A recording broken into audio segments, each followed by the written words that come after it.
Salam salam outsiders, débrief Ligue des Champions, le débrief commence maintenant. Le Real Madrid a battu Bruges 3-1, le Real était déjà qualifié avant de jouer ce match-là. Franchement aujourd'hui il y avait beaucoup de matchs qui n'avaient pas beaucoup d'enjeux. Donc du coup on va passer directement aux vraies choses. Rodrigo, grand match, franchement Rodrigo il s'est géré. Real bat Bruges 3-1 à l'extérieur, Rodrigo fait un gros match en attaque associé avec des joueurs avec qui il ne joue pas. C'est-à-dire Jovic et puis Vinicius. D'ailleurs même Vinicius il a marqué. Mais pour revenir à Rodrigo, voilà un gamin qui sincèrement est très talentueux. Toute honnêteté, en plus de ça, c'est un finisseur. Aujourd'hui, son extérieur pied gauche, il est magnifique. Rien à dire. Casemiro en taille pas trop au milieu de terrain qui bosse around le milieu de Juve parce que bon, écoutez, Crépin Diatta, parce que Casemiro, Crépin Diatta, ils se connaissent. Ils se connaissent très bien. On se rappelle du match aller au Santiago Bernabéu, Crépin a failli tuer Casemiro. On se rappelle du match à Singapour où Crépin a failli tuer Casemiro. Bref, voilà deux joueurs qui se connaissent. Crépin, il a pris un carton jaune parce qu'il a un carton rouge parce que le match passé, il a enlevé son maillot. Deuxième carton jaune. Bref, voilà une petite bêtise. Rien à dire.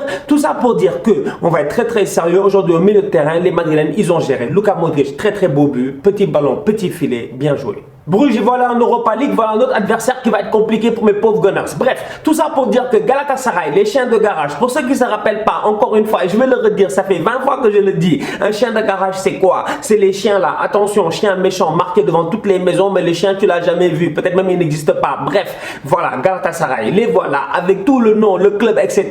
Pire attaque de la Ligue des Champions. Un but marqué en 6 matchs, ils sont trop nuls. En fait, Galatasaray, il faut exprès. C'est pas possible. Leur coach, il vient en conférence de presse nous dire ouais, moi j'ai pas les Neymar, les Icardi, les Mbappé et tout, c'est la raison pour laquelle j'arrive pas à marquer. Mec, arrête, en Ligue des Champions, il y a des clubs qui n'ont pas Neymar, Icardi, Mbappé et tout et claquent quand même des buts. Aujourd'hui, ce que Galatasaray a proposé en Ligue des Champions, c'est une honte, en toute honnêteté. Je dis, il y a certains clubs, après certaines performances, on devrait leur interdire de Ligue des Champions pendant 3 ans. Parce que Galatasaray, ils sont pas sérieux. Ils sont venus aujourd'hui au parc, ils ont compris 5. Mais top performance de la part du Paris Saint-Germain. Parce que certes, Galatasaray est très faible. La preuve, au milieu de terrain, Tuchel, il fait tourner. Paredes, Kwasi, Sarabia. Voilà le milieu de terrain de Thomas Tuchel aujourd'hui. Tous ces trois-là, à eux tout seuls, en plus de Neymar qui est décroché, ils ont failli tuer les gars. Franchement, je vous dis, le milieu de Galatasaray, les Onzi, les séries, etc. D'ailleurs, Série, il a bien fait d'être blessé et de sortir. Tellement, en fait, je me dis, ces boys ont sorti une performance dégueulasse. Encore une fois, j'inclus en plus des Belanda et tout ça. C'est pas possible. En fait, Galatasaray n'a pas le droit de venir en Ligue des Champions et de ne pas être capable quand même de rivaliser avec certains clubs. Aujourd'hui, le Paris Saint-Germain fait tourner, même malgré ça, tu fais pas match. Tu perds 5-0. 5-0. Complètement tabassé par les Parisiens. Neymar et Mbappé, les deux ensemble, les combinaisons aujourd'hui, parfait. Maintenant, Neymar et Mbappé, les deux ensemble, ça marche. Il n'y a rien à dire. Franchement, les boys, ça fait quelques matchs, quelques semaines, ils sont en train de blow sur nous. Ils sont en train de nous montrer à quel point les boys savent jouer au foot. Sauf que c'est face à des équipes faibles. On va être très sérieux. Neymar et Mbappé, j'ai peur pour eux. Vous savez pourquoi? Parce que le jeu du Paris Saint-Germain, il est téléphoné. Franchement, c'est les mêmes actions tout le temps. Si tu as vu le match aujourd'hui, tu l'as vu. Ça passe parce que Galatasaray, ils sont lents, ils sont pas sérieux. Les mecs, ils passent leur temps à dormir, en toute honnêteté. Mais si tu as une vraie défense, ça ne passera pas. Parce que Mbappé a beau être rapide, mais Kylian, on commence à le connaître. Neymar, tout le monde le connaît. Aujourd'hui, Neymar est au top de sa forme. Effectivement, ça fait longtemps qu'on n'avait pas vu Neymar à ce niveau-là. Mais aujourd'hui, il va falloir que le Paris Saint-Germain diversifie ses attaques offensives. Parce que les ballons de Neymar en profondeur pour Mbappé, qui fait un centre pour Icardi, le jeu en triangle là, en toute honnêteté, je vous dis, ils vont tomber face à une vraie défense et ça passera pas.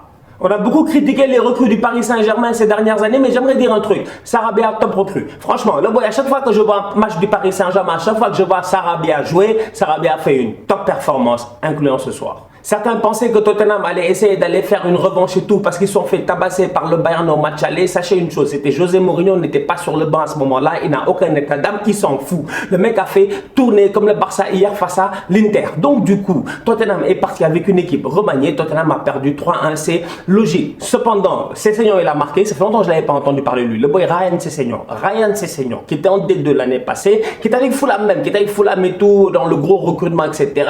Il a fait partie des boys qui ont échappé. Il est venu à Tottenham, il était blessé, j'ai hâte de le voir. Là, il a marqué, c'est bien pour la confiance. Kingsley Coman, c'est incroyable. Kingsley Coman et Ousmane Dembélé, c'est les Gourcuff et Diaby de ce monde-ci. Voilà, deux enfants, ils sont maudits, c'est pas possible. Mais les boys, gérez-vous, franchement, gérez-vous. J'ai dit, ces enfants-là, on les ramène en Afrique, c'est pas possible. C'est pas possible, ils sont maudits. En fait, voilà, deux petits anormalement talentueux, à chaque fois, ils vont se blesser. C'est encore une fois dommage. Coman, il claque un super but et derrière, il se blesse. Coutinho, il vient mettre un but vintage, première ligue, comme dans le temps, vous vous rappelez des buts qu'il mettait à Liverpool, les petits ballons enroulés, etc. Aujourd'hui, il a marqué aussi. Le Bayern gagne 3-1. Le Bayern est qualifié depuis longtemps. Kun Aguero est blessé. Pep Guardiola disait récemment en conférence de presse deux choses. La première, c'est qu'il n'a pas l'équipe pour gagner la Ligue des Champions. Je pense que Guardiola est en train de déprimer parce que Pep, depuis que les gars le tapent en première ligue à gauche et à droite, il n'a jamais été habitué à cela. Ce Pep Guardiola, je te dis, c'est comme si Floyd Mayweather, pour une fois dans sa vie, il avait pris un coup. Parce que Floyd, il fuit les coups. On le connaît. Il était là comme ça, etc. Si Floyd avait pris un vrai coup dans sa life, il aurait compris. C'est ça qui se passe avec Guardiola en ce moment. Parce que Guardiola vient de prendre 3-4 punch. Il n'avait jamais pris de punch dans sa vie. Sincèrement, en ce moment, Manchester City est en train de galérer en première ligue. Derrière, tu sens que le coach n'a pas l'air très serein. Aujourd'hui, à un moment donné, tu le vois sur le banc. Pep, il a l'air déprimé, mais il est là, il a le regard vide. Je sais pas, il doit se poser des questions. Il doit se dire, ça sert à quoi même de se qualifier en 8e de finale, sachant qu'on va me taper. Bref, tout ça pour dire que Pep considère qu'il n'a pas l'effectif qu'il faut. Moi, je dis, Pep, gère-toi. Tu as l'argent. Tu n'es pas n'importe quel club. Franchement, va acheter des joueurs. Aujourd'hui, Manchester City a besoin d'aller acheter un défenseur. Et sincèrement, j'aurais été City, mais j'aurais mis tout mon dévolu sur un Koulibaly ou un défenseur comme ça. Un triplé de Jesus, un but de Foden, 3-1 face au Dynamo Zagreb. Rien à dire, Manchester City était déjà qualifié. Aujourd'hui, ils ont fait le taf. C'est la vraie surprise de la soirée. Parce que hier, autant l'Ajax, etc., ils ont été éliminés, on a tous été traumatisés ici. Je vous ai dit hier que j'étais choqué comme une choquette. Bref, tout ça pour dire qu'on va être très sérieux. Aujourd'hui, l'Atalanta Bergame, moi je m'attendais pas à ce qu'ils se qualifient. L'Atalanta, ils ont fait ici leurs 3 premiers matchs, ils avaient 0 points. Tout le monde les a tapés. Après, ils viennent, ils font un match nul, ils ont 1 point. On se dit, bon, c'est pas possible. Les boys, ils viennent, ils gagnent un autre match, ils ont 4 points. Dernière journée arrive, ils s'en sortent, ils vont gagner, ils vont battre le Shakhtar chez eux 3-0. Les boys sont qualifiés pour la première fois en Ligue des Champions. Ils arrivent. Pour la première fois, ils sont qualifiés en 8e de finale. Respect à l'Atalanta Bergame. Franchement, aujourd'hui, ils ont fait le taf. D'ailleurs, en passant, j'aimerais parler d'un joueur. Sincèrement, Papou Gomez, grand joueur. Non, mais grand joueur. Non seulement le boy, il est capitaine, mais en plus de ça, sur le terrain, c'est un joueur, il court partout. Il fait trop plaisir. En fait, lui, c'est comme si on avait pris Lorenzo Insigne et Dries Mertens, on avait fait un seul joueur. Papou Gomez, leader sur le terrain,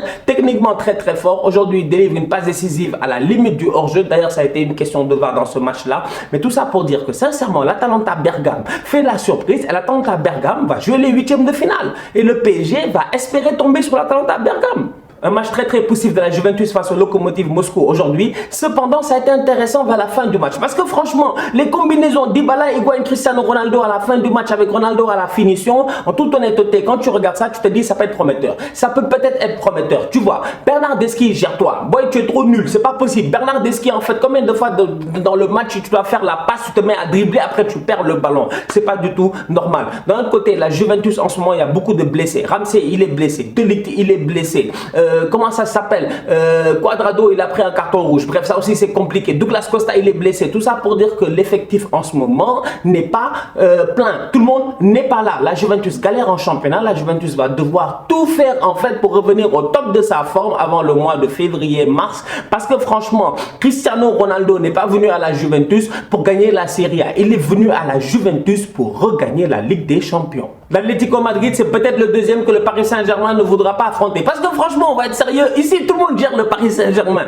Parce que notre problème avec le PSG, c'est qu'ils annoncent chaque année qu'ils veulent gagner la Ligue des Champions. Donc, on scrute étape par étape contre qui le PSG peut jouer. Aujourd'hui, si l'Atlético Madrid joue face au PSG, ils vont les tuer. Franchement, l'Atlético s'est géré. Ils ont gagné 2-0. Les joueurs de Simeone, ils sont qualifiés. Rien à dire. Ils ont fait le taf aujourd'hui. Kieran Trippier, il a raté un penalty. C'est rare parce que le petit là, son pied est très bon. Son pied est très doux. Son pied est très létal. Et aujourd'hui, il a quand même frappé un penalty sur le poteau. C'est dommage. Mais derrière, João Félix a marqué lui aussi sur penalty. Felipe a marqué 2-0. Rien à dire. Simeone s'est géré. Au moins en Ligue des Champions, ça va bien, contrairement au championnat. On se capte ce week-end pour un nouveau débrief avec que des gros chocs. Manchester City contre Arsenal. Je vous dis, les Nicolas Pepe que je vois là en ce moment, les Martinelli. Je vous dis, on a un petit là, Gabriel Martinelli. Voilà. Les gamins là qu'on a en ce moment, ils sont capables d'aller créer la différence et de battre Manchester City. Attention, Pep Guardiola en ce moment, il n'est pas serein et sincèrement, ça se voit. Même si aujourd'hui, ils ont gagné 4-1. D'un autre côté, tu as le Real Madrid qui va jouer face à Valence. Gros match aussi. Donc du coup, la famille, on continue à liker, on continue à partager, on active la cloche. Vous connaissez la chanson. Tout ça outside.